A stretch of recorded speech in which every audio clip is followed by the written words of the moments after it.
Matt Clark, Chairman of the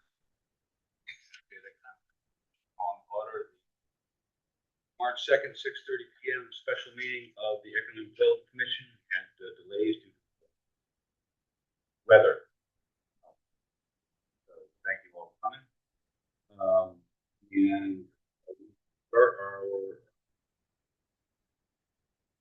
meeting tonight with public participation, I just want to note that the first item of business on our commission business is discussion of Willington Conservation Commission regarding proposed farm agriculture ordinances. So the first portion of this will be general public participation. The second, I want to hear about what our Conservation Commission farm agriculture ordinances. So public participation. Anybody? You're here. I'll speak. My name is Brenda Wiles. I own the Hollow Farm on the Hollow Road in Willington.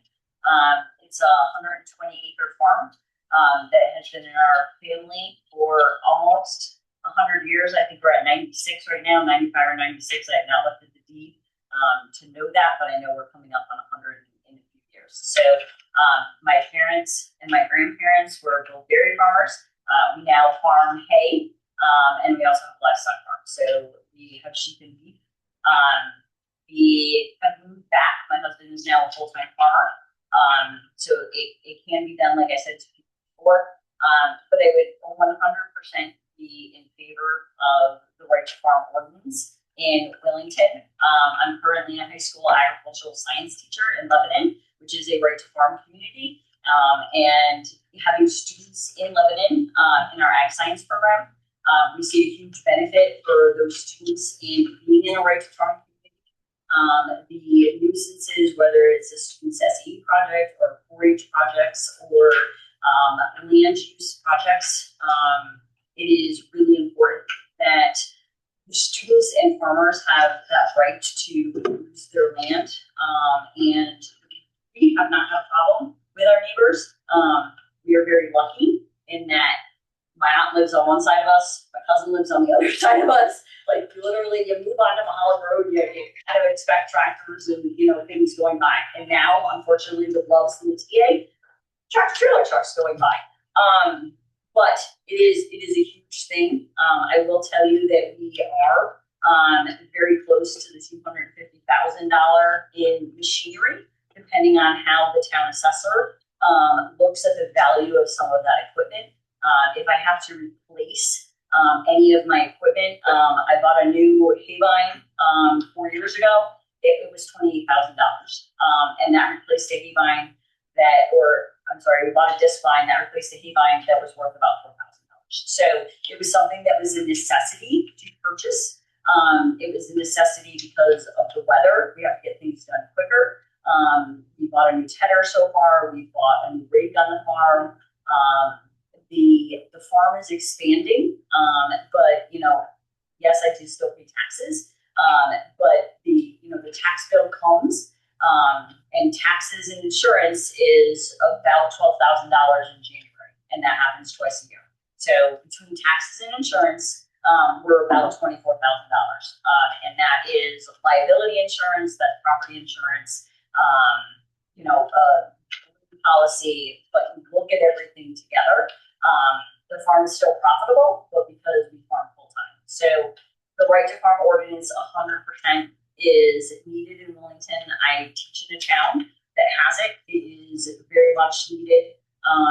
The exemption up to $250,000 would be wonderful. My barns on property right now are not worth $500,000. But I will tell you that we are looking. We lost a shed several years ago because my mother, who passed away, could not afford to fix up the machine shop, and it fell down. I had to demolish it. It was not salvageable, but we are looking into building a new repair shop. So that would be expanding the business even further. So, having 120 acres open right near 84, we want to keep it that way.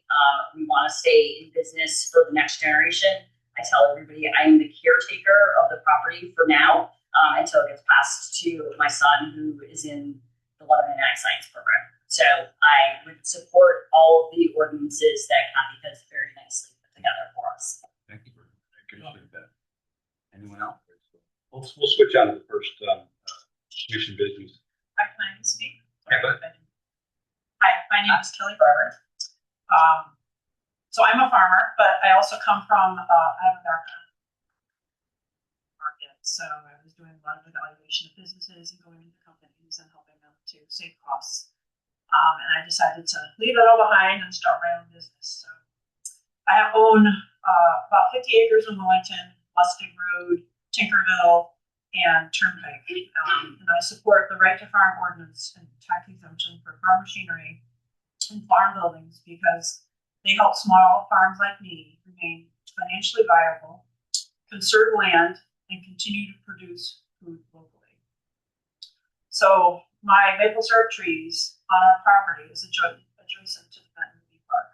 What's important about that is the Benton Ruby Park is proactively managing that forest and keeping it safe. And my property is directly adjoining that, so it extends that far forest, even making an even larger area available for wildlife and protection of forests.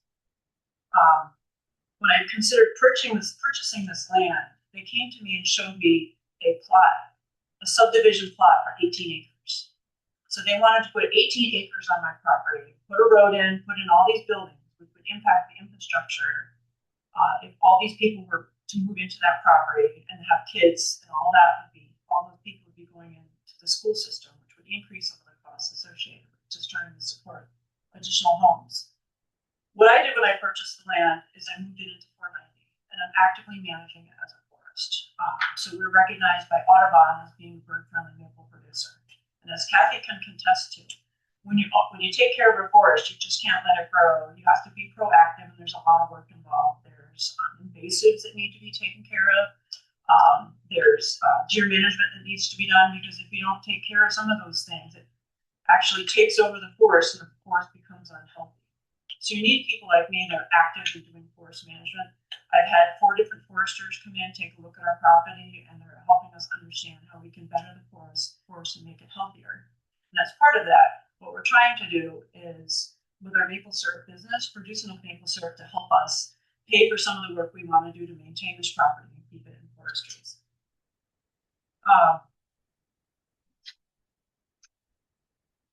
So I know one thing that people are concerned about is the financial component of this. So my business is paying taxes. What I'd like to do is move more of my business to Willington and turn it into an area where we can bring in agritourism. So actually have people come in and actually see the maple syrup process. And those people, when they come to town, are going to spend money in the town and support the other businesses that are here. So I want to thank you for volunteering. And I would ask that you would consider supporting farmers like us so we can continue to have our businesses. Thank you very much. I appreciate that. Yes, can you give a little summary so we can have a starting point? Do you all have the packet that we originally sent? And there's just a little bit of extra information that we put together that we wanted to give you all. I don't know if you want to start.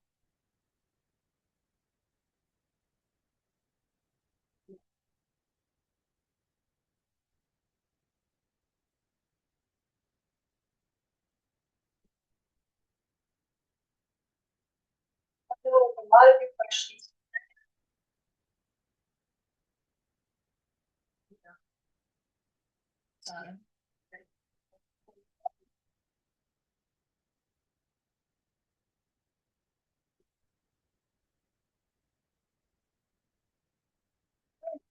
So, and again, I apologize. The original packet is pretty lengthy because we put all the Connecticut statutes in it so that you have that information. You wouldn't have to look it up. But basically, the Conservation Commission is recommending that the town adopt 3 new ordinances. The first one would be the right to farm, and several of the folks in the audience talked about that. What this is really doing is just confirming what the state already has in place for the right to farm statute.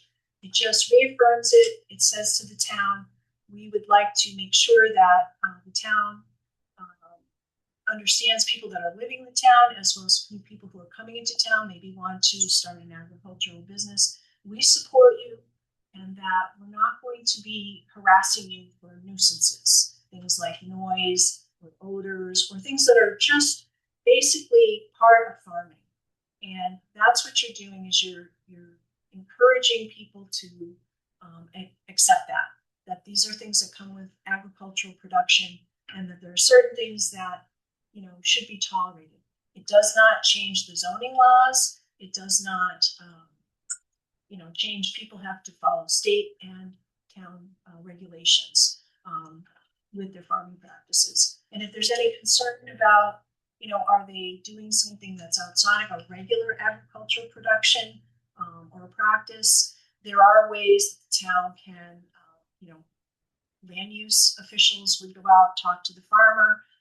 There's ways to look at the Connecticut Department of Agriculture can be involved to just look at, whether or not what they're doing is within normal or regular agricultural practice. So that's the first thing we'd like to do, is have the town adopt the right to farm ordinance. Accept the question? Yeah. I apologize. It was gone. It all back then a while ago. How are there boundaries in terms of size? How big you have to be For the right to farm? for the right to farm? Nuisances. I don't think there's a boundary. We have regulations, and Mike can speak to this better, about livestock. So you have to have 5 acres of farm to be considered a farm that can have livestock more than what's allowed on. Yeah, if you have less than 5 acres, then you're limited to the number of livestock you can have based on your acreage. But over 5 acres, as far as I understand it, there's no limit to the number of livestock you can have. So, the second one is the second and the third ordinance that we'd like to propose is for tax exemption for farm machinery as well as farm buildings. So currently in place by state statute, a person who's involved in agriculture who has either sales or expenses of $15,000 or more can apply to our tax assessor every year. It's an annual thing you have to do. You also have to show that you have expenses or you have sales that exceed that. They can apply for an exemption on their farm machinery. And the state says the first $250,000 is mandated. So the town does not have to do anything about adopting anything. It's just mandated. So if I'm a farmer and I come in and I want, $100,000 of my farm machinery exempt, the town has to allow it if I'm applying for that. What the commission is asking for is what the state also allows as an additional tax exemption. So if you have anything above $250,000 in value, you can, if we have this ordinance, you can apply to the tax assessor up to $500,000 in total. So that's, we're asking for the additional that the state allows towns to adopt for the extra $250,000 in addition to what's already mandated at $250,000. So that's for machinery, farm equipment and machinery. And you have to, like I said, you have to have $15,000 in sales or expenses. You have to be able to, you have to have a notarized form that you give to the assessor, basically when you're applying for this, and you have to do it annually. The third one that we want to ask the town to consider to adopt is for farm buildings. So currently the town is not mandated to do this. This is optional. The statute says that towns can exempt up to $500,000 per building. It's not on a residence. This is only buildings related to farming. So a town can adopt an ordinance that goes up to $500,000 assessed value per building. That's something towns can adopt. And I can tell you that the town of Ashford has adopted that. They've also adopted the additional $250,000 for the farm machinery. in addition to what's already mandated. So in the second handout that I gave, this one was no. So if I'm living in town, I'm a farmer, the only thing that gets exempt are the buildings related to my farming or agricultural practice. Not my house, not my car, not the old truck that I drive around in. So, yeah. No, vehicles, motor vehicles, as far as I understand it, are not exempt. So, and what's how do we define farm? I think I know what a farm is. I can look at it. I work on a farm, but what's the actual definition? If you look at the statute, which is part of the original package, it's pretty lengthy. It is very, very. It's pretty lengthy. I can read it to you if you'd like. No. It's like, I was trying to ascertain, is there a way for us to put it off and siphon off stuff we don't like? Hot dog. Oh, cannabis, let me tell you, cannabis is not exempt. Buildings and farm machinery related to cannabis production cannot be exempted. That's part of the statute. So, are there any other agricultural practices you're worried about? No, but I'm nothing against people, I guess, sort of, maybe, but not really for us, I guess. So yeah, thank you, I appreciate it. You're welcome. But no, it's specific in the statute that cannabis, production of cannabis is not exempt. So we're talking about buildings and machinery. Right. So it's a lot of stuff to do with building machinery. There's doors, there's pulleys, machine, sort of. I mean, how do we implement such that some degree of certainty that things aren't sliding in? I mean, I work on a farm. It's awful hard to tell what the difference is between, the wool production and, the milk check, as it were. Is there a way? We're filing personal property declarations. Businesses have to file that annually, and then equipment exemption is one section of that, but you have to list all of your other business property separately. Yeah. And then, we attach a separate list of our machinery with the notarized form. And have you been to, by the way, anybody wants to talk, please raise your hand. You've been to Board of Finance and talked to Kara about implementation? So yes, we have. We have not been to Board of Finance. I gave you another paper that talks about what the tax assessor has concluded that might be additional tax loss in town because of this, because of things not being assessed. That's that page that looks like this. Yeah. So currently, I'll just tell you this, in town, we have a lot of property that's in 490 as farmland. So there are people that get some tax exemption on the value of their land because it's considered farmland, and the tax assessor makes that determination at the time that people apply. So a lot of people have had that forever. They've been in 490. It helps them reduce, their taxes, keeps it open so that it doesn't become subdivision, doesn't become solar farm. Not that there's anything horrible about either of those, but those can cost the town extra money. So this is why the state originally allowed for what they call basically taxing at the use of the property rather than market value. So if you're a farm, you're a forest, or if you have open space in town that's greater than 5 acres and you're not developing it, you're not doing anything on it except just letting it be open, you can get reduced taxes on it. So. And sorry. That's okay. But your question was about the potential tax loss. So currently in town, if you look at the paper I gave you, of all the people in town that are doing some kind of level of maybe farming, if they're not doing $15,000 worth in sales or expenses, if they can't show that, they cannot apply for any of these exemptions. So currently in town, we have 5 people that claim the farm machinery exemption. Okay? So, and that's all of these people that are claiming it right now are under $250,000 in value of machinery. So the town has no control over those taxes that are lost because that's state statute.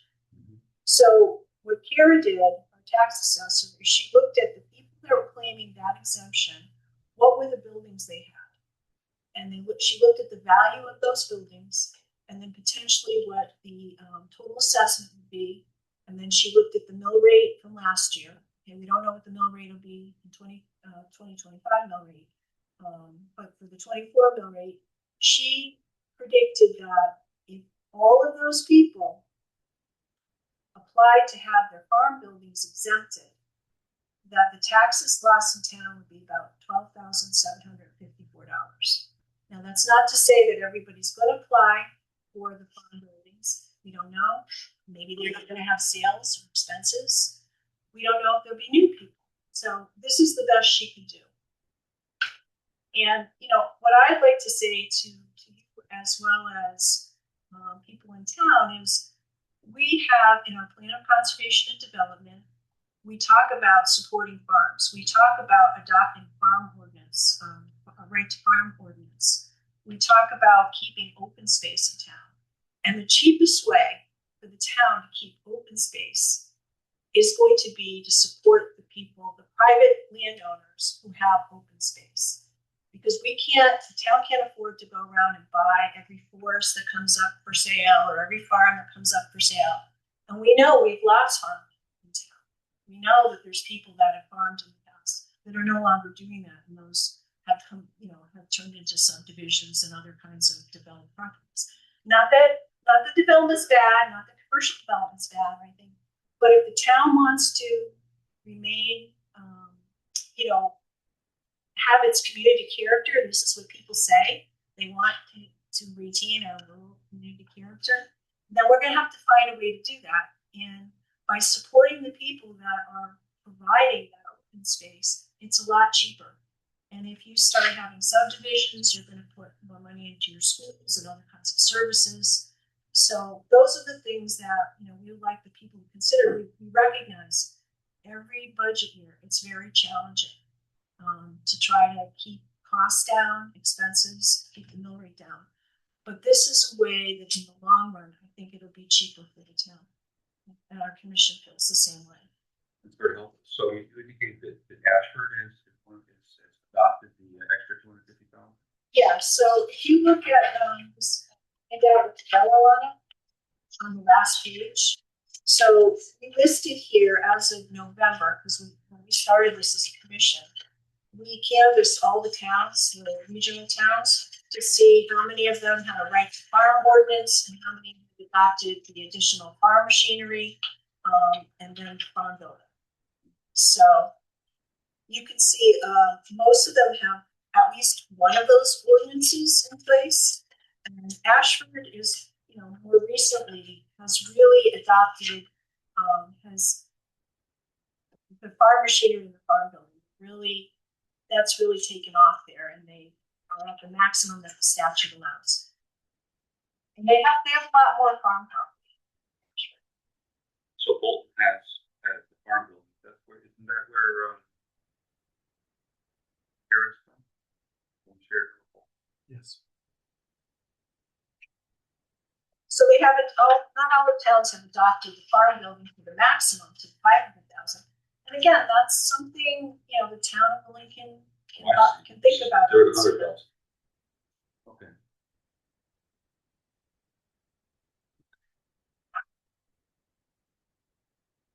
How many people are farmers?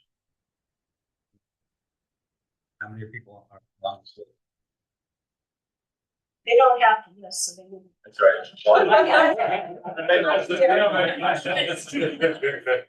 That's me. I'm on it. Knowledge. I'm not sure.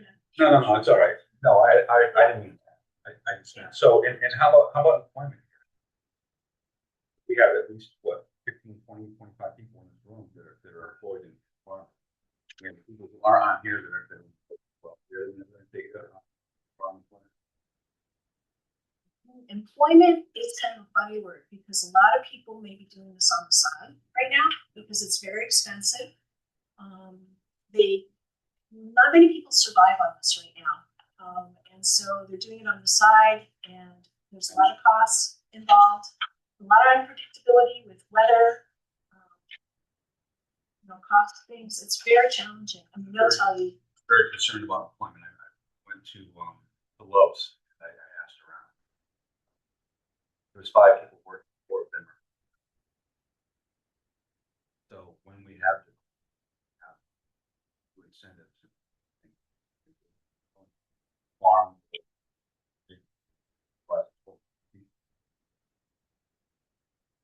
Anyway, any other comments from? I'm open to any other questions. Yes. Yes. Yeah. My thing in that part of what I want to say. What's the word? Agritourism. That's it. It's been tourism and agritourism is a good part of that. If people in Willington want their farm, they need kids for their farm, so they're going to support the farm in many ways. But my question is, can the farms become part of the tourism business in Willington? Is that one thing we can discuss? I know the Bluebird Farm has done that. They've got a wonderful situation, and they tourists in and more and more. And when I meet people, I tell them to go see you, rent your tree house there, because I think that's fabulous. Okay, so that's my thing. So I'm definitely in favor of supporting the farmers any way they can, but in turn, I'm going to ask them to try to create ways that they can help bring people to town. Okay, there's people who want to speak for them. So I actually sell to schools back for kids in Willington, have maple syrup as part of their breakfast for lunch. And they want to come visit me. And my sugar shack is currently in Coventry. And I'd love for the kids to come, but there's not enough room in my current sugar shack for everybody to come in and be safe there. So I would like to build on my property in Willington a big enough facility so that the kids can come and see. But the cost of doing maple syrup is very expensive. I had to buy $50,000 worth of stainless equipment this year just to expand the support to schools that I'm doing. And it's not a big money-making business, especially when you're selling to schools. So I have a very little profit this year, and that doesn't even include the time that I spent this year preparing for it. We were virtually in the woods every day in January, February, getting our infrastructure up and running. And I can't even pay myself for that time and actually make a profit. But I would love to be able to if I'm not going to be taxed on the infrastructure for my equipment to be moving to Willington. I think it's a great opportunity for me to expand and have people come visit and see what we're doing. So yeah, I'm kind of in the same boat. Actually have property. I'm sorry, your name is? Mark. I'm Mark. Yes, we support this stuff. So what is last name? Sousa. Thank you, Mark. Go ahead. So I also do business in Thailand. They've made it quite difficult for me farming. So I had the opportunity because I grew up in Willington, and my grandmother had a sheep farm at one time. So just trying to rejuvenate what was once her farm. But they're kind of pushing me out of town because they're making it difficult. Well, they don't want to recognize me as a farm, first of all. So I think if by you adopting the ordinance, just kind of keep, because you have different people that come in and out of these jobs. So one might have a different feeling than another, at least if it's an ordinance. That's it. That stays steady. So their opinion matter. So it's going by being sure what the people told us. Correct. And so, and if you wanted to attract people here, well, just because it's difficult for me in Thailand is now attracting me to now expand my business here versus Thailand. So now they're going to lose we think all sorts of business. Well, having these things helps that. That's helpful. Thank you.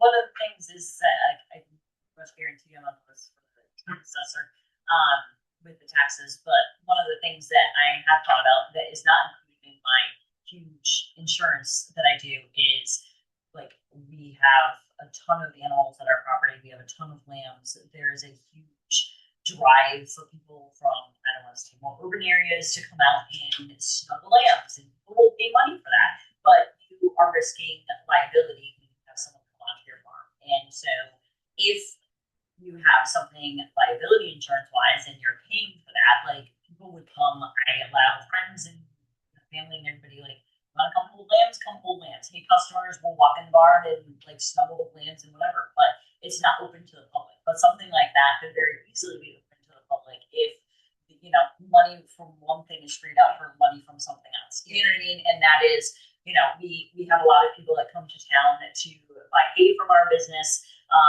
You know, and they either stop at Lowe's or they stop at Willington Pizza, or they, you know what I mean? Like they I don't want to say they make a day out of it, but like they stop and do other things in town when they're here. But you know, the cuddling, it's Chris in my mind because I work on it, but like paying $15 or $20 to cuddle with a cat is crazy. But there's other people that don't have that opportunity. And All right, you know, literally, we don't go on the record at that, okay? yeah. But literally, people are willing to pay for that, and that is exactly what agritourism is. Coming in and having those opportunities, and it is a cheaper family event than some of the other things that you can do. And those are the types of things. You free up money in one thing, and then it will to more.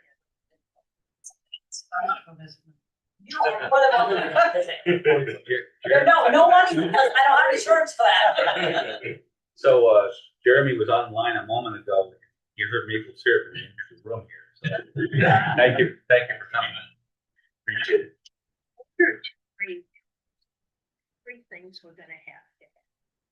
We have to have a reason for them to come. You're part of it, okay? We have to have a place for them to stay. We need a hotel, small hotel, okay? And we have to be able to feed them when they're here. So those are the three things we have to do, and we've been cognizant about that and working on that here. So bringing the people in to visit your farm, we give them a place to stay. We give them something like Holiday Inn Express or something like that, a small hotel. We're not building monsters anymore. So those are the things we need to do, and I think there are a lot of ways that everybody can participate. And one of the ways is to get behind the idea that we are going to build up the town, and at least talk about it, and we make everybody feel like it's the most wonderful thing that ever happened. And I think we can pull this off. I would like to add something, especially for Gavin. Big beer, concerned about jobs in Willington. I think that the farm building exemption is very important for that, because as wife and I are we can't expand our business anymore is because we can't hire help. And part problem there is the very, very small problem that we have in finding some part of but a big part of that is that any potential employee would have a very high housing cost in this area. And potentially farm worker housing could be exempt in that, and that could allow in the future farms to provide a housing opportunity that is at a low enough cost that they could then hire somebody that they couldn't otherwise hire, because you're only hiring for the growing season, then to pay residential rate taxes on that building, or a building that's only housing someone 4 months out of the year. It doesn't work financially. So I think that's an important piece. Thank you. Appreciate that. Christina Milos, 46 Allen Road.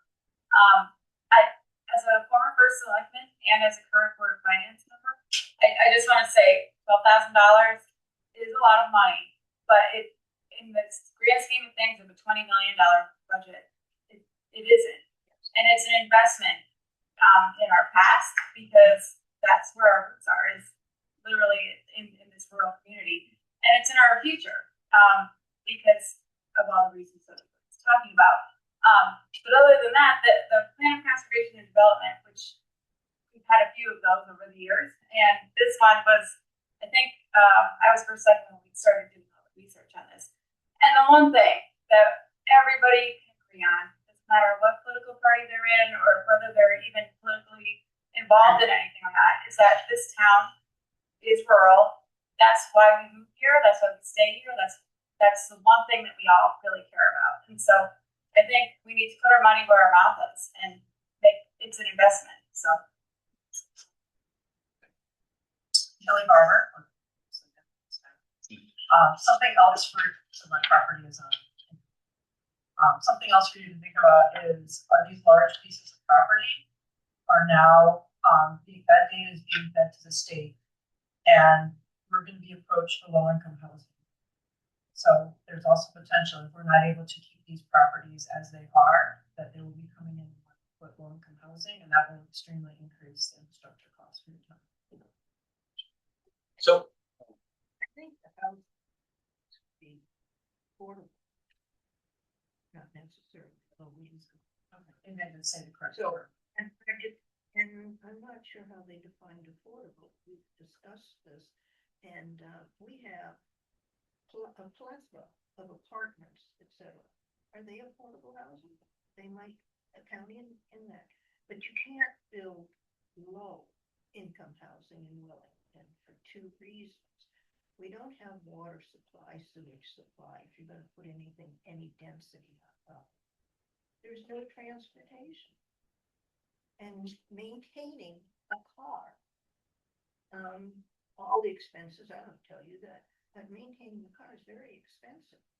So that automatically limits people without wanting to be prejudicial against them personally. It's just as a group, it's hard to be able to support people that don't have access to transportation for jobs. So I'm hoping that they don't come along and commandeer some of the land or something, because it wouldn't be very smart. So Kathy presented to us at planning and zoning a short time ago. One thing that we kind of all agreed on, planning and zoning with me as well. Not only are these ordinances going to just help reestablish our rural character that we already have, but it's not like if we put these in place, these gigantic farms are going to be looking to come to Willington and exploit this. This is to kind of help the farmers that are here, right, give them a little leg up and help keep them. It's Kelly. To what Kelly said actually is correct. The state is going to mandate something later on this year to try to make affordable low-income housing more mandated. That is true. It's going to open different guidelines, and there are parcels that they're going to try to manipulate. And it is a really ugly thing that could face. So trying to help these individuals who have larger tracts really would be conducive for us as a whole to kind of help thwart that. I agree. I know that when Governor Watt's here, we don't have experience. We don't have gas. We have gas station. We have no garage. We have no supermarket. We have no bank. We have nothing here. We are a rural community, and to be able to say that to bring folks in, not as you said, nothing against folks that are at a certain economic level, but how are you going to do anything? It's very difficult. So, yeah. To John's point about the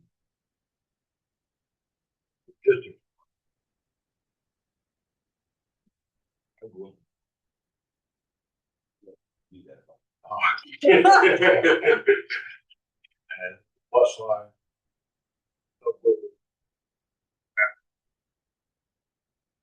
Made easy because she didn't take taxi. So it's literally about how feasible. I was part of the work program together. Up to the rail line, national service.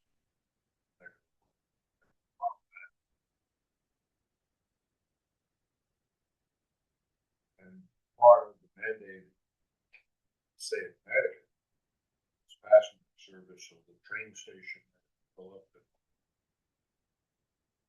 supporting business. You need to be able to have. That's why I say that if it's even alive right now, it would be down to Yukon. We entered that train around the damn much. So that's just some of the, you know, rural aspect. Very hard people probably have been the second, third, fourth generation. These are all one of the reasons why we all moved.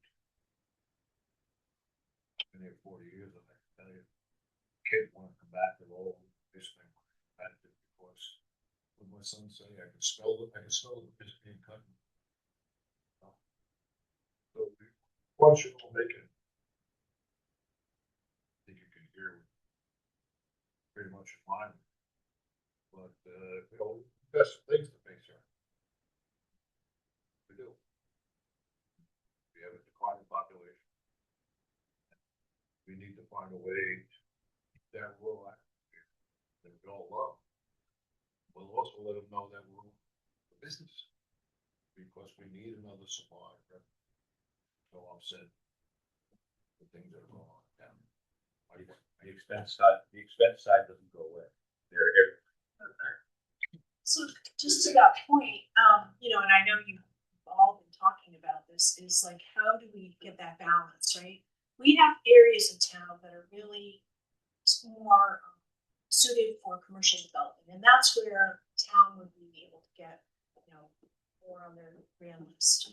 And so, but we don't want farms and open space to become those areas for new development. We want to focus on the commercial areas along the highway, perhaps, you know, something that we know is commercial property now. How do we get that balance? So, Mike, what's the percentage of land now? SDG. Well, land total of non-residential. Couple of, it's something less than 10, I don't know off the top of my head. A couple of open trains. Yeah. So 95+% is just residential. That's along your point. Some properties, highway especially, would end up being used for development at the same time, maintain everything that we love about the town. you know, we're keeping, you know, food sources local, we're protecting farm soils. I mean, when that goes to development, those soils are gone. Yeah, I'm sorry. What? I mean, I've seen the map. I'm not. Well, but what is the soil in? Is it all? What percentage of Willington farmable? You said the farming. That's a little bit more, but you know, we don't have a lot of great soil in town. That's what I thought. You know, and that's why there's not big farms here. Yeah. But we do have pockets of it. We're still using them for agriculture. You know, hay fields, vegetables, doing other things. You know, even forest crops. Timber is considered an agricultural product. So there are soils that are more suited to that. So we don't want to use those though to develop because you can't get them. Oh, yeah. Yeah. Bill and Raj, right? Kelly again. So my property is actually drumline. So a big glacier came in and stopped and dropped topsoil. So it's the perfect environment for farming, and that's why our sugar maples are doing so well. All right. Thank you. Appreciate that. If you look at your packet, use the map for all farm soils to get an idea of how it's spread out over time.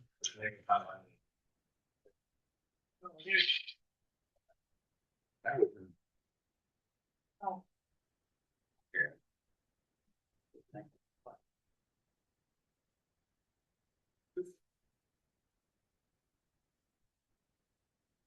Okay, thank you. Really appreciate it. Been very helpful. Now, when there's anything else to add, what I'm going to do next is we'll move off of this and into the next subject, which has to do with budgeting and bill strategic plan, tax stabilization ordinance, and zoning. I'm sure that involved in all those issues, but I'm sure also that it's getting late. So, welcome to stay. If not, that's fine. Great. Thank you, everyone, very much.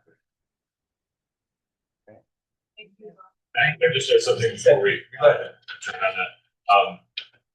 One of the reasons I came here, you and I talked about it meeting and was because of the sustainable CT that we just got the resolution across town meeting for. The WISE committee is meeting with folks from sustainable CT a week from tonight. A lot of the stuff that's in there is applicable to EDC, and I wonder if you guys can send a representative to our meeting on Monday. It's online. The agenda will be published this week, and the meeting link is on the WISE committee webpage. If one person can see where to come, I'm sure it'll be an eye opener. See for a bit. Right. We also talked about you. Yes. Yeah. I'd like to come here and talk about it, but we're having some from Sustainable CT come to our meeting on Monday, so it might be better for us to all be able to meet on Monday and get a better handle on things. I'm happy to, obviously this is going to be an ongoing process. John, can you send an email? Sure. Memory. Yeah, I have your email address. I have yours, but you can't reply on that one. No, my town email. I'll give you my personal one. Okay, yeah, if you can't, then I'll get an email out. If I can get emails from the whole committee, I can send them. Appreciate that, John. Just if you want to just send it to me, I can send it to all of them. Sure. Good, thank you, John. So yeah, just one quick thing. So what the Board of Selectmen asked is if the EDC would send some kind of a summary or note in terms of whether, you support this.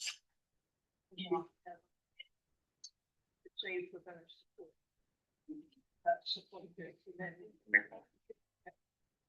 I'm going to we support all three of the proposals from the right commission. This is from the conservation commission. This is one part.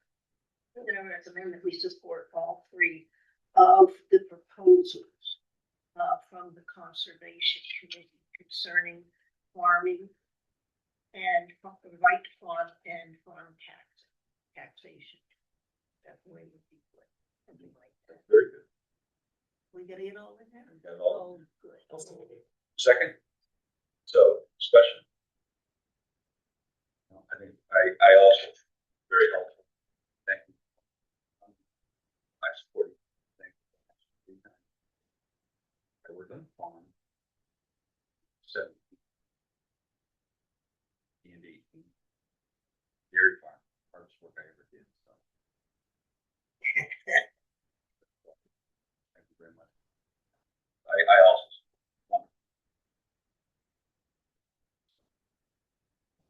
without a vote, I'll fix that. I vote nay.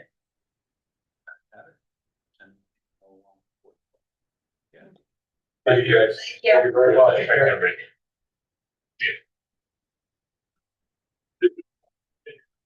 Yeah, I don't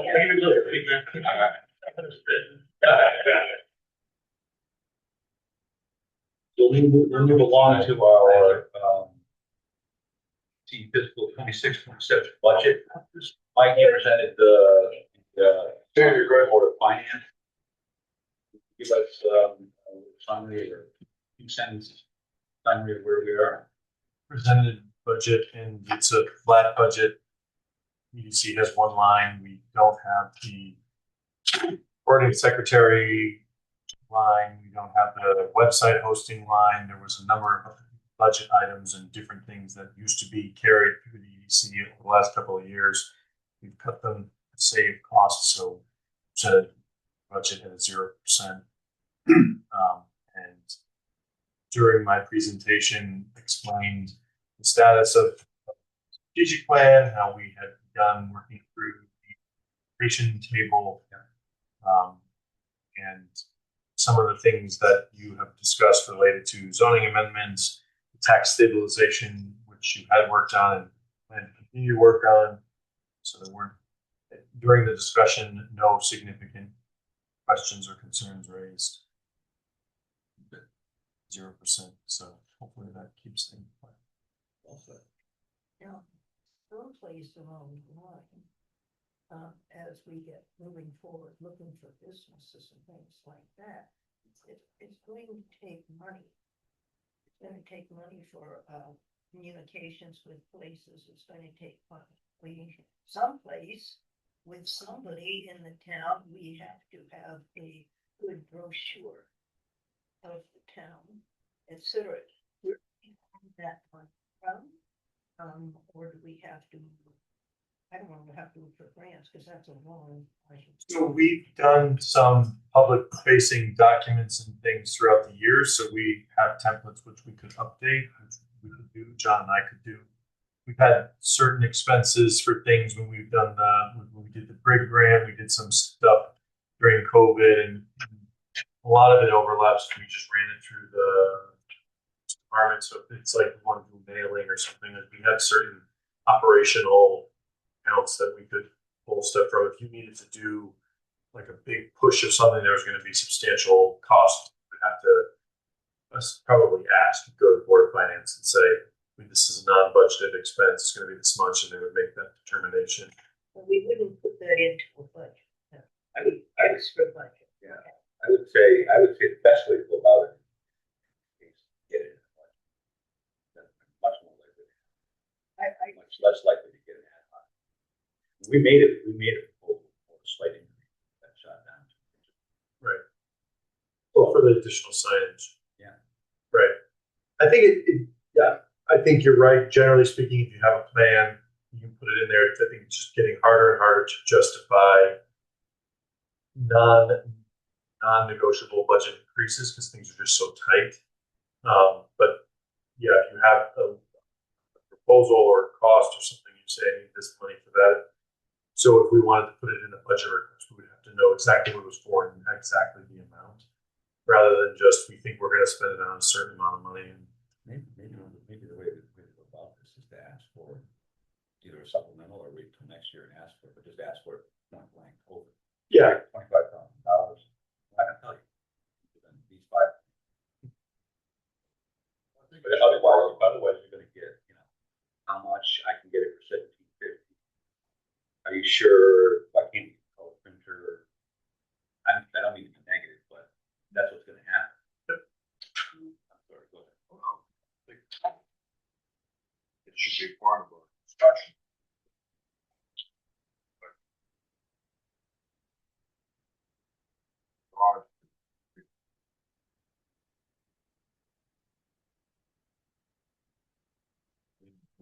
Slowly. Build right into a budget. Let me go with that.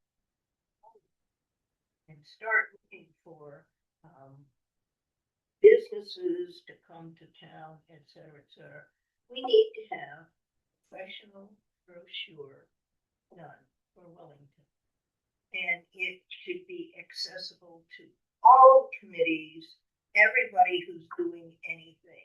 The Historical Society wants to get people to come in here. Well, they can send them a copy of the brochure. If you Conservation Commission wants everybody in the area to know what we're doing, that everybody has to come to the park, it should be available for a certain price. So I think we should hire a professional and have it done. Now, we just had a lady here who was the Maple Syrup lady. She did 20 years in marketing.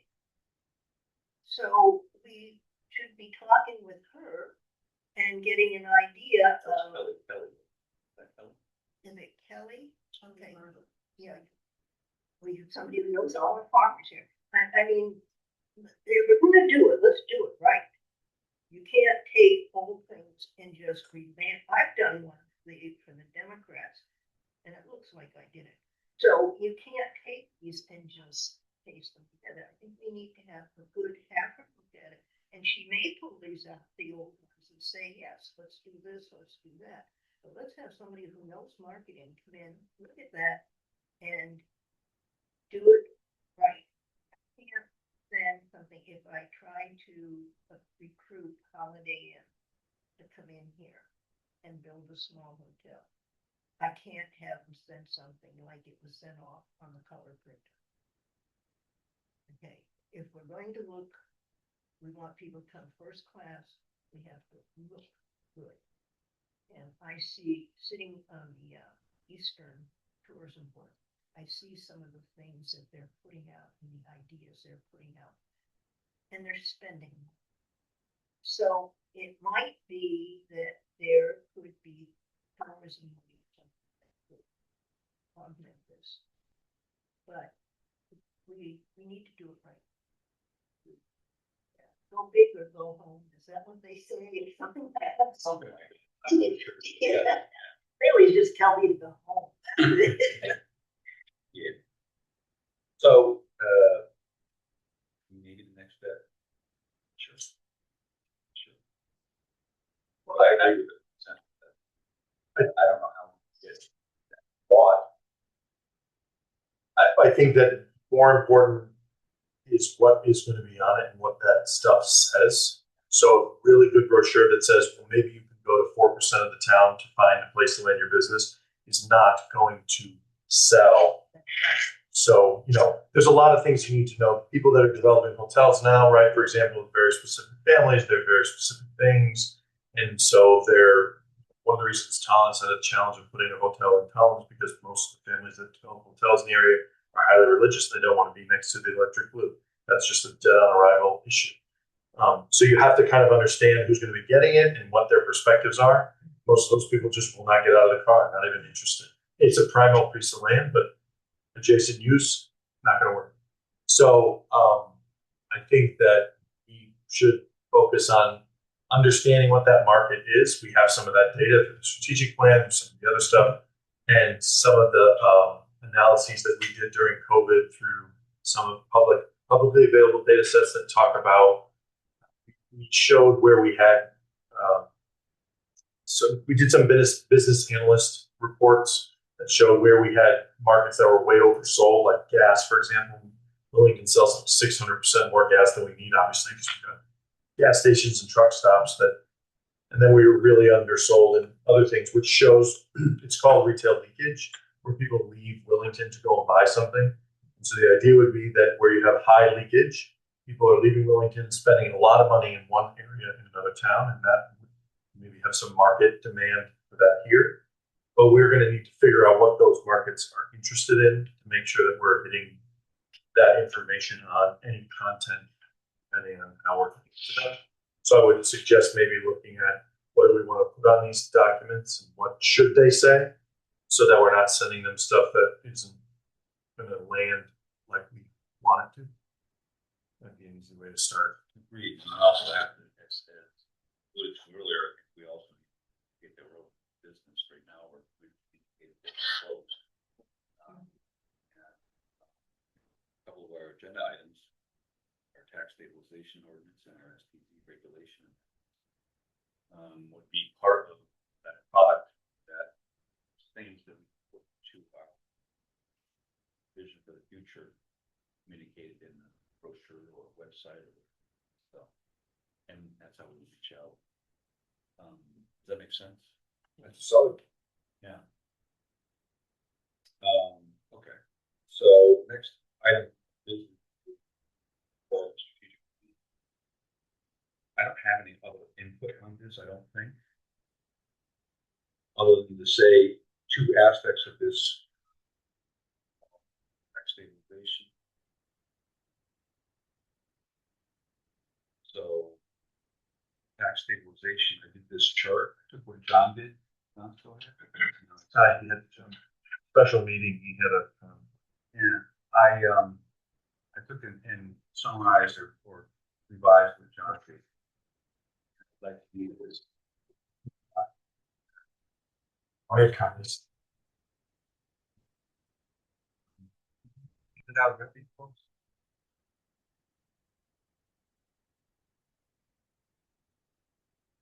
this starts out. Levy wine, sorry. Budget cuts. This starts out with business develops a plan and it selects a site. Hopefully after accessing information available on websites on economic development. They express interest in tax stabilization agreement, and then there's the parameters are down below that. So if it's an electric generation facility, the minimum cost would be $3 million. Eligible business would be $1 million. Agricultural business would be no minimum cost. So those are the parameters that the state of Connecticut uses to define what is available or what can be put into a tax stabilization agreement. What kind of businesses that can apply to. The next box is the Board of Selectmen. And the Board of Selectmen would go through these steps. They would evaluate the business plan, evaluate economic impact, seek input from other towns and boards and commissions, such as the Economic Development Commission, the Conservation Commission, maybe the Board of Finance, planning and zoning. And then Board of Selectmen agrees to offer a stabilization. And then, yes, this is something that makes sense to us. We think this might be helpful. It might be something that we can do. We think it's good for our town. We think that the people of Willington will support it.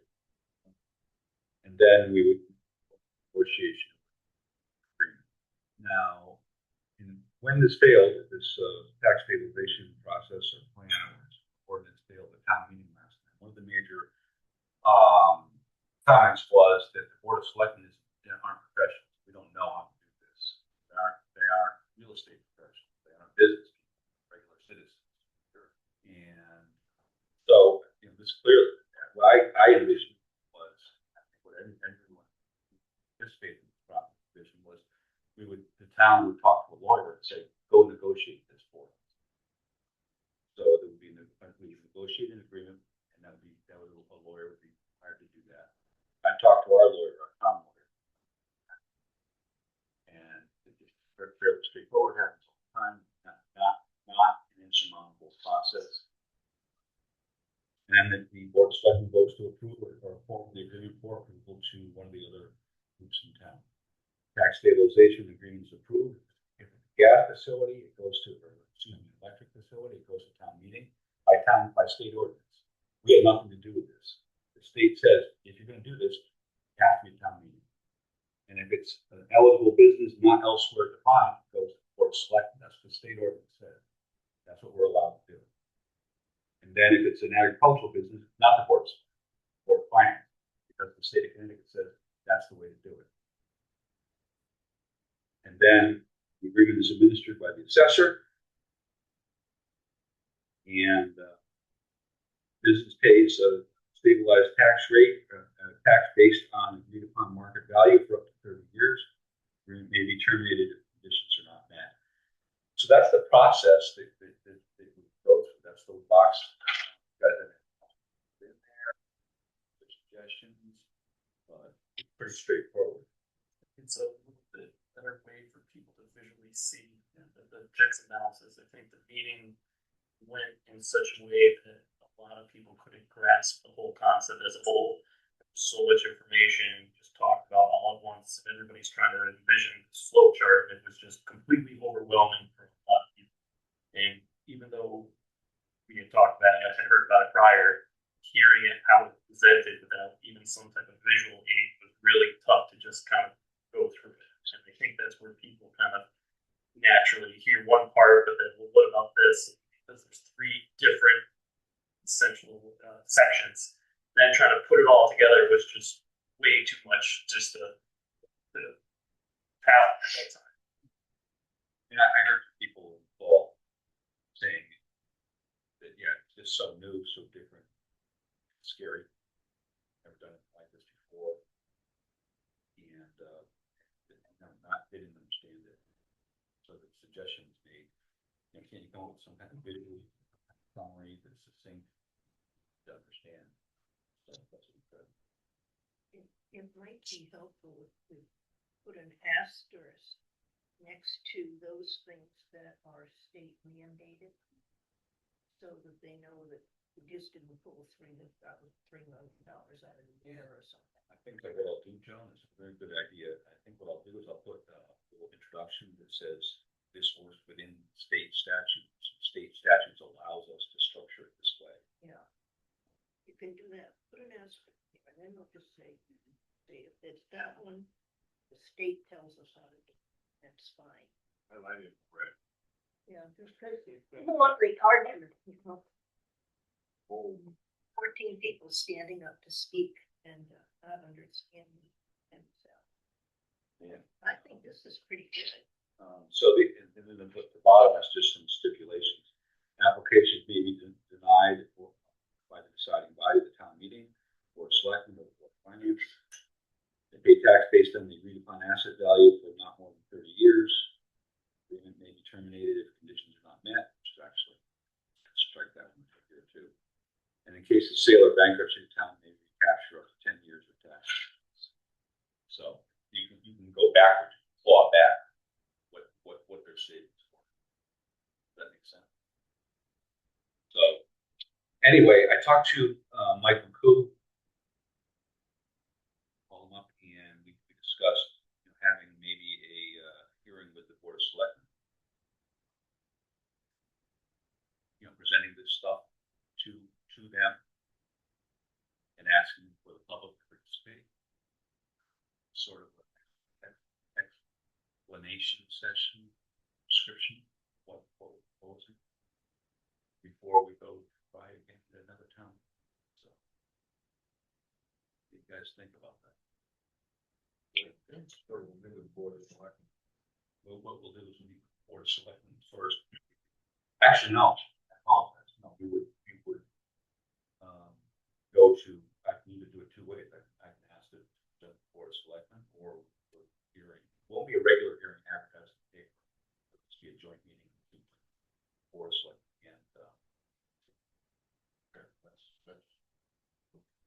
and I want to get their feedback with regards to where they stand. Yeah. I mean, the other criticism we had is when, difficult to understand, never done it before, sounds too complex. Forgive me for paraphrasing, you're not smart enough to implement it. And then there was another one. What was the other one? Oh, we might get development which would raise taxes, give more money to the spend. Yeah. Those were the major things. So I think we covered two of them. I don't know if they might have thought that this was easy to get. You know what I mean?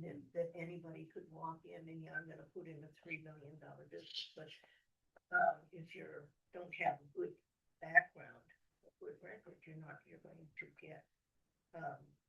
You're going to be turned down by this. So I think when you do the town meeting, with everybody it has to be made clear that not every single business that comes along will be eligible for that. Absolutely.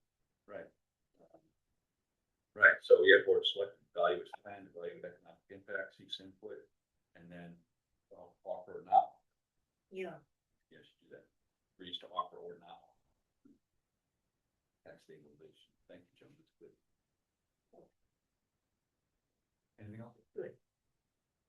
Small audience and I think the flow chart helps a lot. good. Thank you. I appreciate that.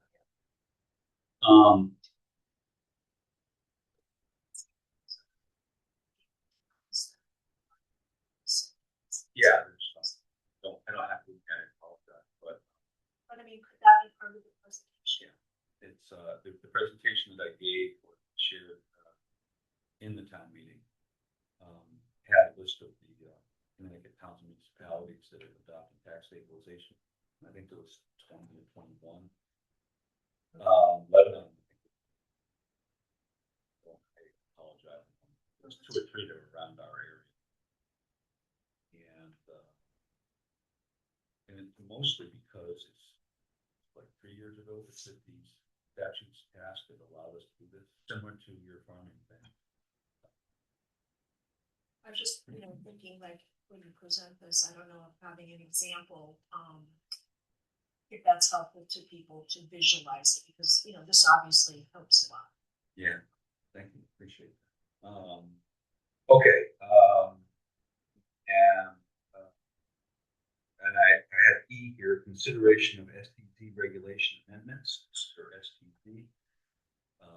So we've been talking about this for quite a while. This one is so this was rescinded in 11/22, I think.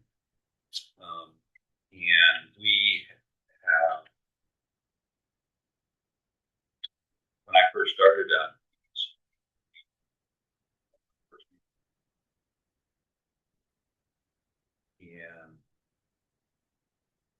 it's been on our agenda here to look at for quite a while.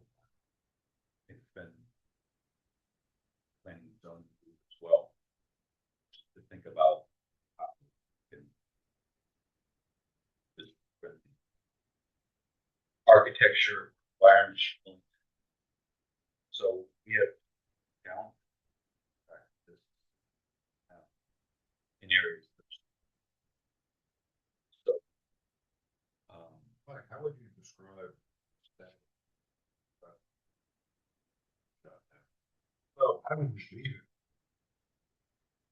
So What was the next step? after the application was denied, the SDZ was amended to essentially strip out all the language, but just leave the initial purpose statement there as kind of a placeholder. So the SDZ on paper doesn't exist. What you're looking at is an old version prior to, just so you can see it. I think that now we're in a place where what I hear most frequently, at least from people on EDC and others, is that they feel comfortable that the mechanisms within the SDZ provide enough, options for those checkpoints for the commission to be able to make the decision. Because at the end of the day, there's no correlation between what comes before you and the regulation. It's in the uses largely are synonymous with much of what's allowed in the regs already, right? So industrial is the application we have. It's already allowed in the regs. The SDZ is not what facilitated that. That use is already in the regs, along with most others. Yeah. The process of the SDZ is what is different, but the uses have a lot of overlap. In many respects with what's in the South Willington zone, design commercial. I feel like the tax stabilization, I think education and really simplified explanation is what really needs to be put out there in a very clear, concise way. And exactly what you just said, that project that is brought forward, it could be brought forward no matter what.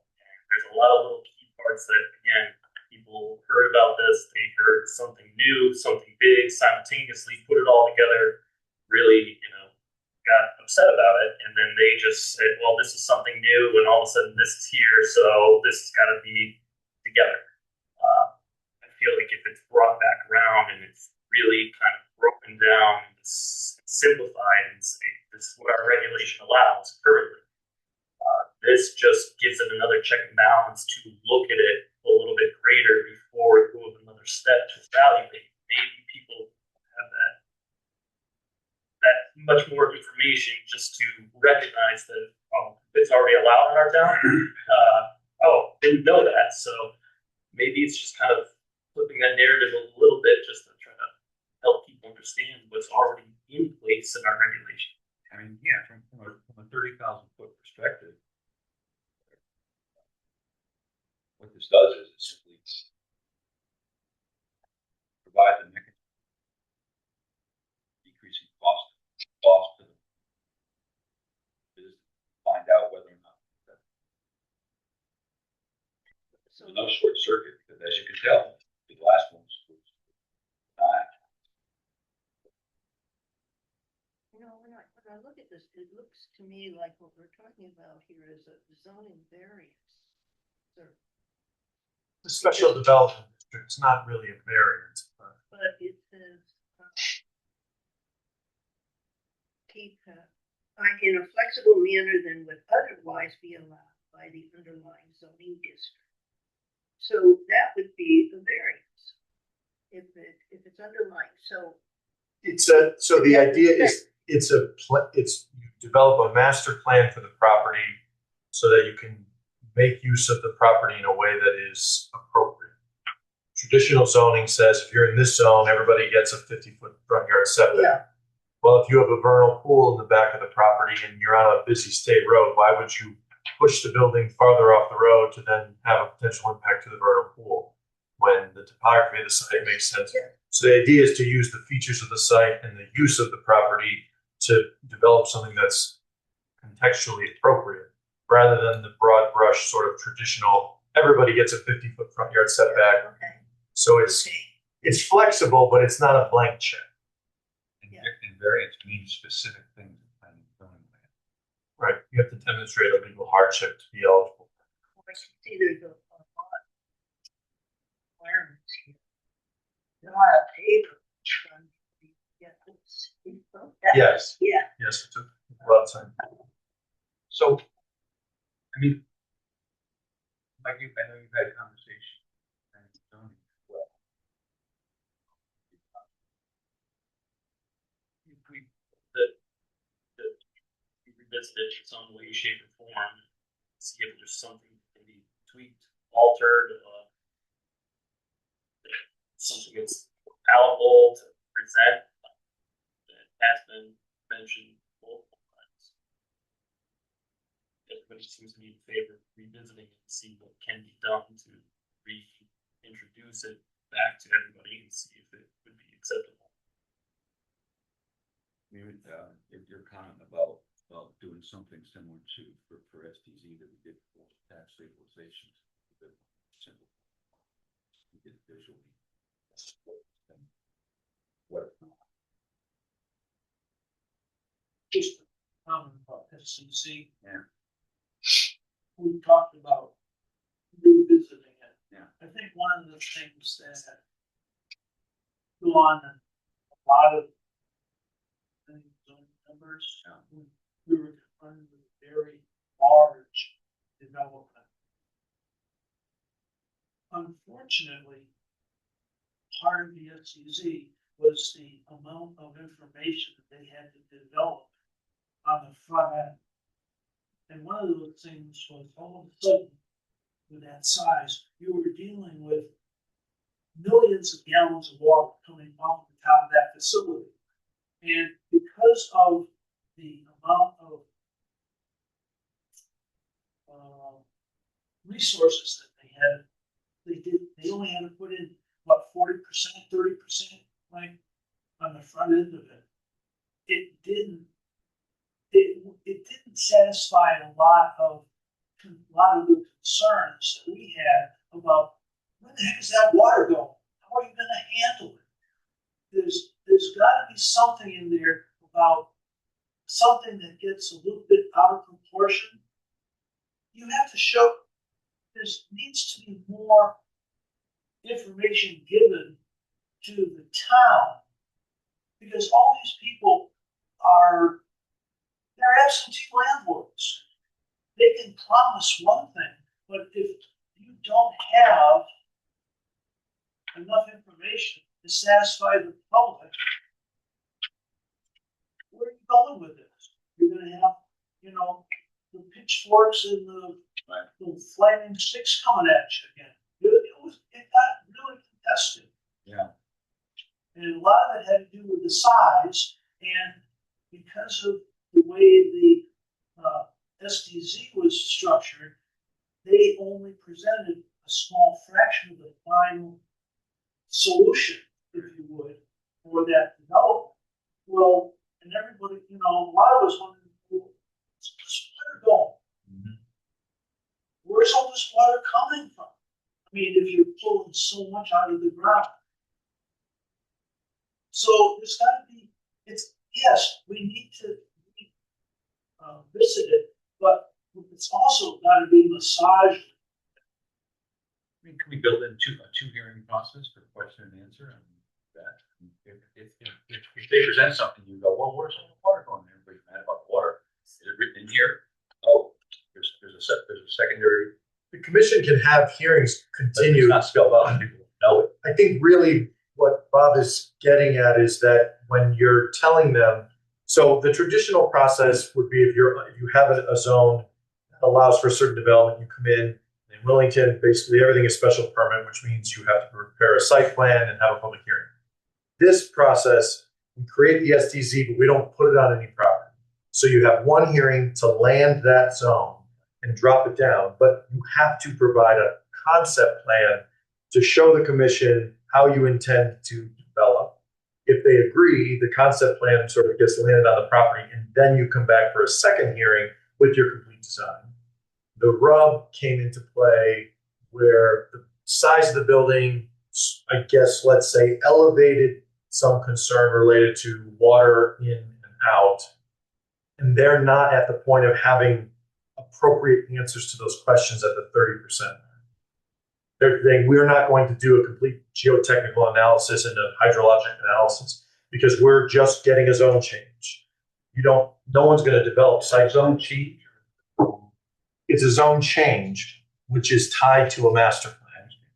So they would answer all those questions on step 2. And so they got to this point. They never got to step 2. They never got to step 2. And so at some point in time, the hearing goes, well, I have concerns about X. Well, we'll get you that answer at step 2. Well, I have concerns about Y. Well, we're going to get you that answer at step 2. And so I think it feels like because of the size of the building, the location, and everything else, the commission maybe was feeling like they had to be further over their skis. Work out itself. I mean, if this was a 20,000 square foot clean building with a high technology application, they use no water, no nothing, and we wanted to move an STZ, and this process would work great. There'd be no problem. So it's really the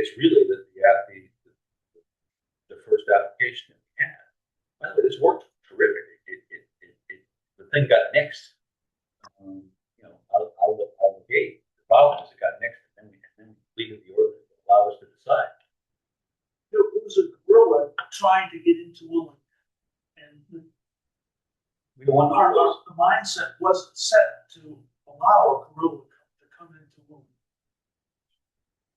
Now, if using this, if I want to come in and I want to put a dress shop, but the property I own is contiguous with a commercial area, do I need a zoning change if I'm just out of that? And would this be part of that?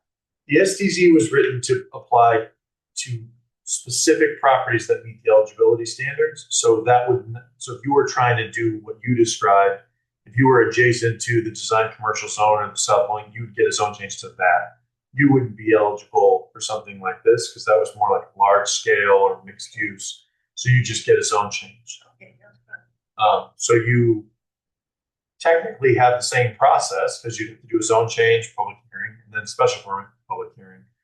But it's different because it's completely separate. You get one and then the next. I think that,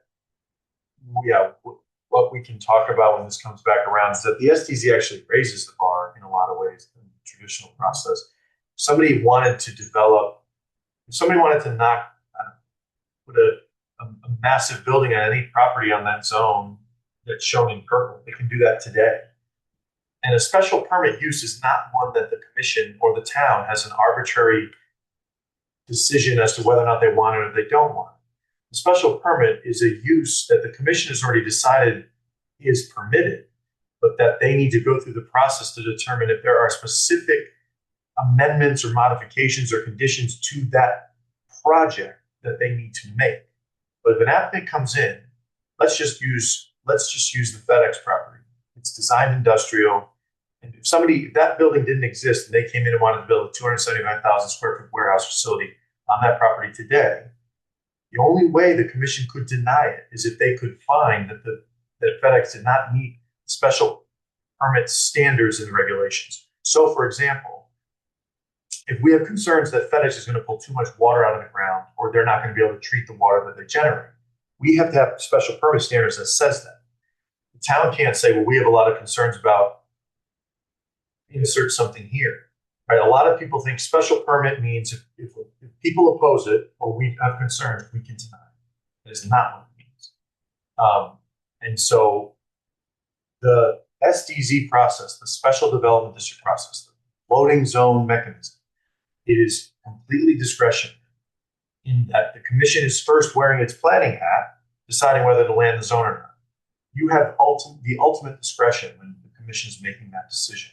So if the commission says, we just really think the sky is green here, so we're going to deny your SDZ application, fine, that's fine. With the special permit route, which is what's in place now, you can't do that. The P&Z can't. They would have to point to the special permit standards of the regs and say, you have not satisfied these requirements, so therefore we're denying you. It's a much higher bar. Which is not meant to say the floodgates are open and people are going to show up tomorrow, but the idea that we closed it all down when we eliminated the SDC is not really The issue here is turning people out.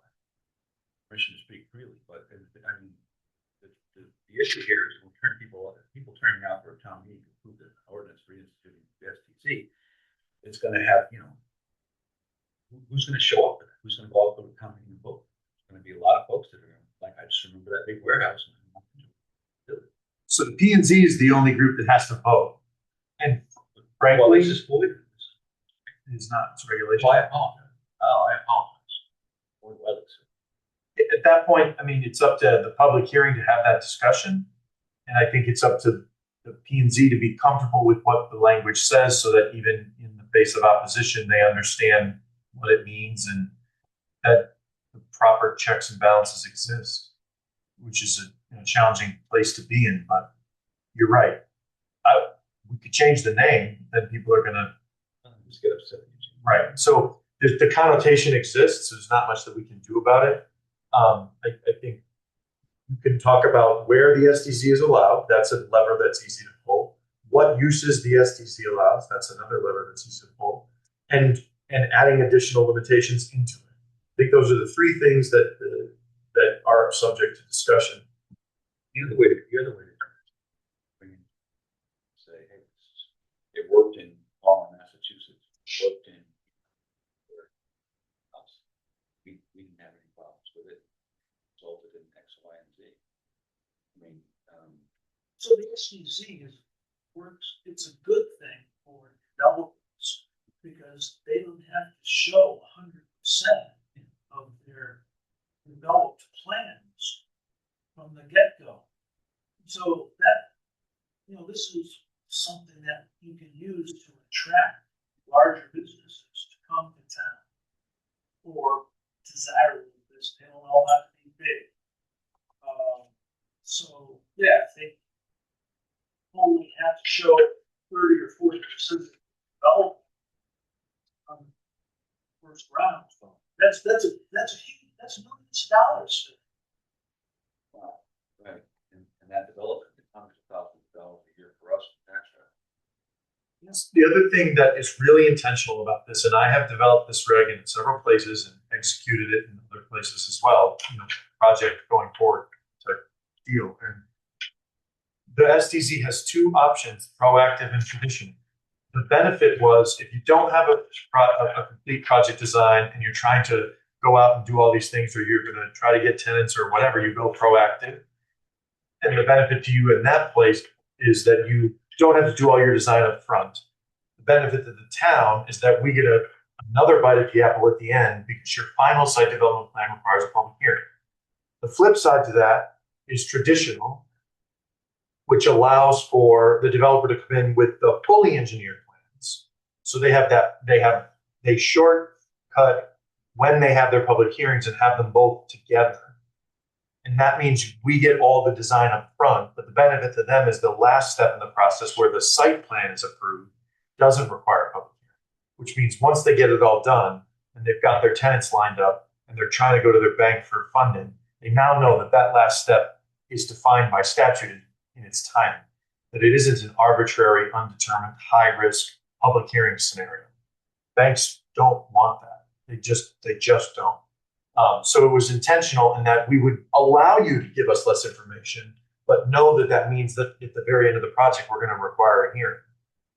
And so those are the people that don't have the tenants. But we did create steps because it can be a challenge when you're trying to do something that the business community is going to be receptive to, and that's often in conflict with what the expectations of the members of the community want. So you're trying to create that really a process where the conversation can happen. But anything that's going to create risk, both in time or in what ultimately is going to be required. We just did a project, exact same mechanism, proactive, master plan, land the zone, site plan approval. It's 300 and something units, both residential apartments and townhomes. They have to have a commercial component. They're talking like a 3-unit strip building, half the size of Phelps Plaza. That building alone caused half of their potential funders to just walk away because they are focused on my market is X, which is residential, and you want me to fund a commercial project. And so anything just causes the whole thing to fall apart. One of the things that I did, because we had this whole thing happen, STZ warehouse here, then it happened in Ashford like a year later. So again, this process, this special development district process, what I did in Ashford when we talked about this, because again, one of the things that people were more open about there through that process than I think here, maybe I just wasn't aware. There were folks that said, it doesn't matter what you want to put on that property. I will be opposed to all of it. This isn't about this is too big or it's in the wrong spot. It's that parcel in my mind should have nothing. And so it doesn't matter if it's a Whole Foods. It doesn't matter if it's a coffee shop. It doesn't matter if it's senior housing. It should be left exactly as is. So I realized at that point, there is no alternative. And so the process that we developed there requires that they first go to the Planning and Zoning Commission for a determination that they comply with the requirements of what's called the STC. That's not what's there. And the Planning and Zoning Commission says, yes, you meet the intent. Now you can go forward. And the reason I suggested that to them is because I don't want to be in the position of having someone come in and say, we want to meet to talk about this whole thing. And people are saying, well, you knew about this. Why didn't you bring it to the commission? So we built it in so that the commission manages the entire process, all 4 steps. So it increases when the commission finds out. And from the public standpoint, they would say it increases transparency, but likely makes it way more, less likely that anybody will probably use it. Would it be possible for us to boil this down into something that we can share visually? And you should have the flow chart in that. Yeah, that's not. It's not good. Those are the steps. Those are the steps. Needs to be reworked, but not focusing business, avoiding the second part of the act. Just confusing for people. So let's just try and do something. Mark it up. The intent of drafting that was to show people that you don't lose out on the public hearing components, no matter which option they choose. The public input is not eliminated. And so we tried to highlight the hearings and show the steps are the same length. The hearings still happen. If you think there's more to put in, just certainly. I'll start. Sure. Get up and you brought the regs in. Should be. So But they're applying for something like it's a residential property. If it was already a commercial property, that the regulations, they wouldn't necessarily have to go through the SDZ process. If it was already a commercial property, they would be subject to the uses and the bulk table. Yes, they wouldn't need to. They might choose to. So they can choose that. Okay. I thought it was only for like a change in zone, basically. It didn't what their project was, didn't fit the zone. Yes. To change the zone, that would be a process. They could first do the SDZ and then go to the regular special permit once they're. Yeah, so they could still, if it was a larger project or something that was more complex, with multiple buildings, let's say, they would probably still, no matter what their zone is, want to go SDZ because it allows for flexibility in how the site is designed. Justification for that. I think that should wait. Well, kind of, yeah, it's already commercial type development, it's allowed by our zoning regs. Putting it Why on was it? commercial zones property. So again, the commercial zone requirements apply equally to every single property in town. So we have the 3 little 5-acre parcels on South River Road, sort of near the school. Those are industrial, for example. Yeah.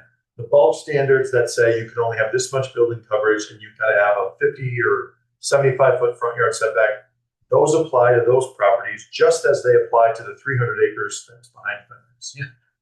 And so what happens is when you're trying to develop a piece of property, especially if you only have 6 acres, you know, your front yard setback or your side yard setback, to be able to make it all work doesn't necessarily. But if I was going to doesn't place something on that property, it's already built commercial. I don't need to do anything. It's all the process. Why would I go to this? Because the SDZ will afford you a different approval path, number one. So it means that you can go through and have a master plan approved and a concept plan to show to potential tenants and banks or whomever else, partners. But also, again, it gives you flexibility. So let's say, the example I used prior to, the commercial zone is going to tell you your front, side, and rear yard setbacks are set in stone. That building envelope doesn't fluctuate. But if you're adjacent to Willimantic, let's say whatever, you have topography issues on your property, and it makes all the sense in the world to move your development closer to the front to avoid the issues in the back. Commercial zone is not going to allow you to do that unless you go to the ZBA for variance, which you'd have to demonstrate hardship. So the idea was not to make it create an incentive for someone who owns a 10-acre commercial property to go the SDZ. The idea was to allow strategically larger, more interesting or unique projects and parcels to create this path where they could have a master plan that would allow for a lower level of design, to have a dialogue with the commission, but not for every property to just say, oh, well, this makes it easier, let's just go there. So there's an eligibility section in the SDZ which says the criteria you have to meet to even be able to ask the question. So,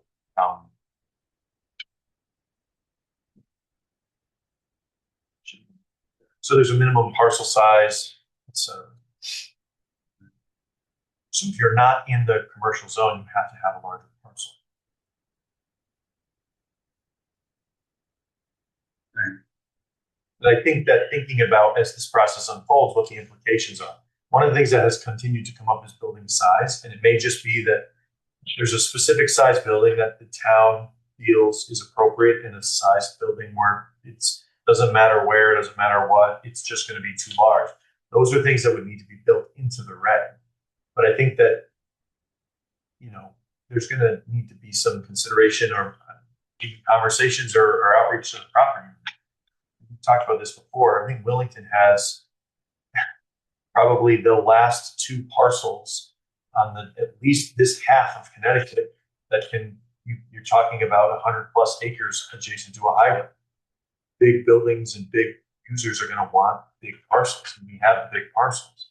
So we need to probably have an honest conversation with those property owners and say, listen, we're looking to change the zoning regulations that's going to prohibit you from developing these parcels for a single user. Those are going to have implications, and I think they should know if we're going to establish a ceiling.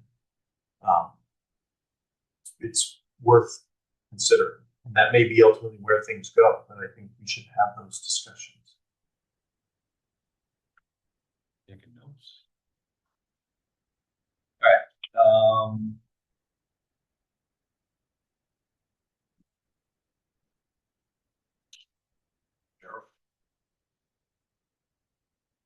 Actually,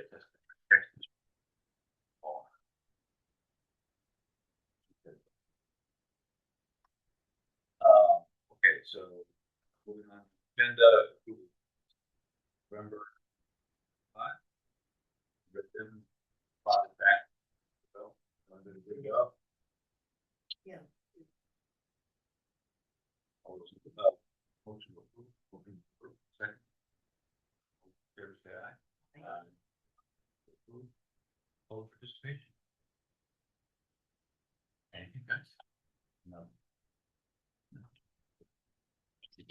Yeah, you bet. And I'll